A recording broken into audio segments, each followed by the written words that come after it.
Integritas dan keberanian seorang Basuki Cahayapurnama atau Ahok memang udah diakui oleh kawan dan lawan. Dari mulai dia bersuara siap bongkar kasus skandal korupsi Pertamina. Pihak-pihak yang terindikasi ikut bermain nih terlihat sangat ketakutan. Dan mereka disinyalir nyuruh proksi atau boneka-bonekanya untuk membunuh karakter Ahok gimana pun caranya. Kata-kata Ahok telat atau Ahok kemana aja. Padahal ya mereka harusnya berterima kasih loh sama Ahok. Karena mau bongkarnya tuh sekarang. Coba dari dulu. Jokowi bisa lengser bos. Tapi pertanyaan-pertanyaan itu kan selalu jadi andalan orang-orang yang nyerang Ahok. Posisi Ahok di Pertamina itu cuma komisaris utama yang gak punya wewenangan untuk mencat-mecatin direksi yang gak bener. Wewenangan Ahok waktu itu cuma mengawasi dan melaporkan kalau ada yang nggak beres. Ahok juga nggak bisa sembarangan buka data perusahaan. Bisa disalahin dia nanti. Mereka tahu itu kok. Cuma pura-pura bego aja. Karena tujuannya bukan untuk menyelesaikan masalah. Tapi untuk menghabisi karakter Ahok. Keadaan ini emang aneh sih. Coba lu pikir aja. Kenapa para buzzer dan orang-orangnya malah nyerangnya ke Ahok nih? Mereka nggak nyerang direksi dan jajaran di bawahnya. Kan yang menjalankan perusahaan itu direksi dan jajarannya ya. Kenapa mereka nyerangnya Ahok? Ini tebakan gua aja ya. Jawabannya adalah pertama, karena Ahok itu populer dan dipercaya orang. Mereka tahu Ahok pegang data. Takut Ahok bongkar itu, makanya mereka nyerang karakter Ahok duluan. Supaya saat Ahok bongkar semuanya nanti, publik udah nggak percaya sama Ahok. Terus kedua nih, karena jajaran direksi Pertamina ada keponakan Jokowi. Jadi mereka berusaha nutupin ini nih dengan nyerang Ahok. Pembicaraan publik akan fokus ke Ahok nantinya. Jadi setidaknya secara politik ya, juragan mereka tuh aman. Kalau urusan hukum mungkin mereka bakal berpikir akan diatur kemudian hari. Ahok ngapain selain ngebacot, omong-omong, marah-marah, maki-maki bapak-bapak? Apa yang dilakukannya? Ada nggak dia bawa data ke aparat penegak hukum? Nggak ada kan? Ngapain dipanggil? Kita ngapain ngasih panggung orang yang sudah pensiun, nggak berbuat apa-apa, lalu sekarang setelah Kejaksaan Agung melakukan penegakan hukum, dia mau jadi pahlawan kesiangan. Ya, ini kan pahlawan kesiangan. Untuk apa? Kalau dia punya data, harusnya dia jadi komut, dia bawa datanya ke Kejaksaan Agung, ke KPK atau ke kepolisian. Itu baru kerja pengawasan.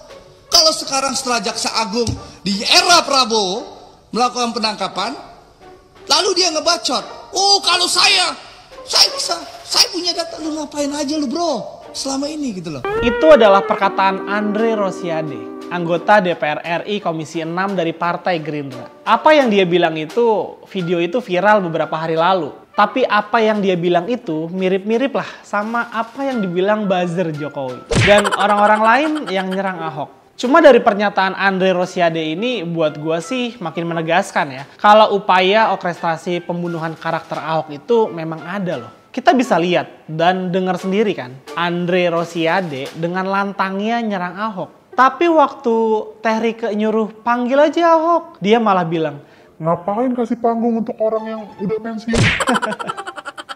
di situ ada kata panggung. Dan gua terjemahin, itu adalah bentuk ketakutan Andre. Karena mungkin ada sesuatu yang ditutupin. Apakah dia atau orang-orang dekatnya ikut menikmati duit Pertamina? Allahualam lah. Tapi yang jelas, apa yang disampaikan Andre itu adalah bentuk ketakutan politik. Dia takut Ahok dapat panggung. Itu berarti ada upaya politik untuk mengkaburkan urusan Pertamina ini. Ini juga bisa dilihat dari penolakan Komisi 6 untuk membentuk panitia kerja yang diusulkan oleh fraksi PDI Perjuangan. Kalau mau ngusut tuntas, kenapa juga panja ditolak bos? Ini kok mayoritas fraksi DPR. Jadi kayak ketakutan aja. Apakah mereka ikut menikmati? Atau ada yang mereka lindungi? kan spekulasinya jadi kemana-mana nih. Urusan skandal korupsi Pertamina ini seperti mau digiring isunya dari urusan penegakan hukum jadi soal Ahok ngapain aja. Kenapa gue bilang gitu? Karena kalau mereka mau ini tetap jadi urusan hukum, harusnya mereka dukung Ahok dong. Kenapa Ahok harus didukung? Karena dia mau bantu bongkar skandal super korupsi loh. Masa malah dinyinyirin sih? Ya katakanlah Ahok telat ngomongin ini deh. Terus kenapa? Emangnya kalau dia telat nggak boleh bantu penegakan hukum?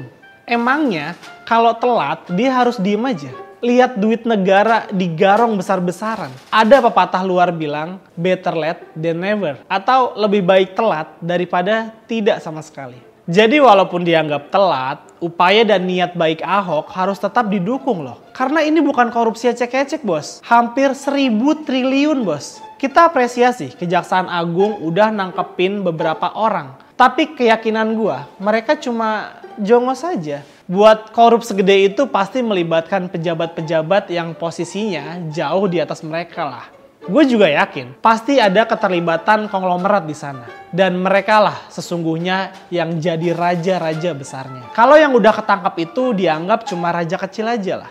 Dan kita berharap jangan cuma raja kecil aja. Aparat penegak hukum harus berani nangkepin raja Jawanya.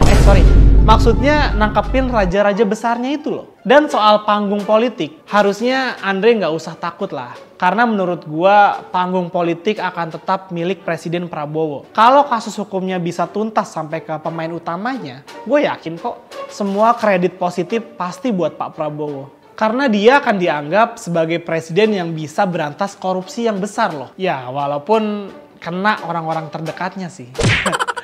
Selain Presiden Prabowo, panggung politik bakal didapat juga oleh Kejaksaan Agung yang dianggap punya nyali untuk beresin masalah ini. Terus kalau Ahok dapat apaan? Nggak akan dapat panggung untuk Ahok. Tahu gua, Ahok mau ngejabat apapun, Ahok juga cuma seorang kader dari partai yang sedang nggak berkuasa. Jadi dia bisa apa bos? Nggak akan bisa apa-apa lah. Jadi nggak usah takut urusan panggung. Andre ini kan dari partai penguasa.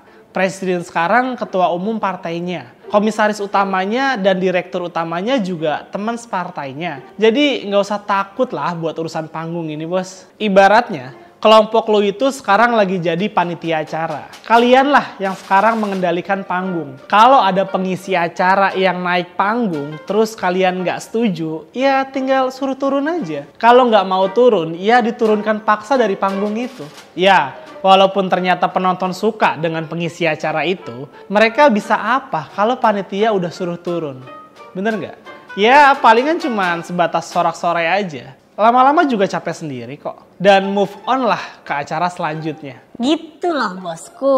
Jadi urusan hukum biarin aja jadi tetap urusan hukum. Nggak perlu ditarik-tarik ke sana ke sini. Gue seneng ngedenger kalau Kejaksaan Agung akhirnya manggil Ahok. Ahok juga kooperatif kok dan siap bantu Kejaksaan Agung beresin kasus ini. Itu artinya secara politik Ahok juga siap bantu Pak Prabowo loh untuk mendapatkan panggung politik yang besar. Karena ini kasus besar bos, jadi exposure-nya juga pasti bakalan rame nih. Sebenarnya selain Ahok, gue juga berharap Kejaksaan Agung berani panggil Jokowi. Kenapa gue bilang kayak gini? Karena Jokowi ngaku sendiri kok kalau dia kenal sama para mafia migas. Itu berarti Jokowi tahu siapa aja yang bermain di sana. Kalau Kejaksaan Agung berani panggil Jokowi, gue yakin kok banyak informasi yang bakal didapat. Dan kerja kejaksaan untuk menyelesaikan kasus ini bakal jauh lebih mudah. Dan kalau pas diperiksa Jokowi ternyata ada keterlibatan dirinya, kan tinggal langsung ditangkap aja. Langsung pakein tuh rompi oranye. Nggak perlu lagi diplomasi macam-macam. Bener kan? Oke, sorry to say kalau ada omongan gue yang nggak sejalan di hati kalian. Perbedaan jangan bikin kita untuk berhenti berteman. Gue Iwan Chen, bye!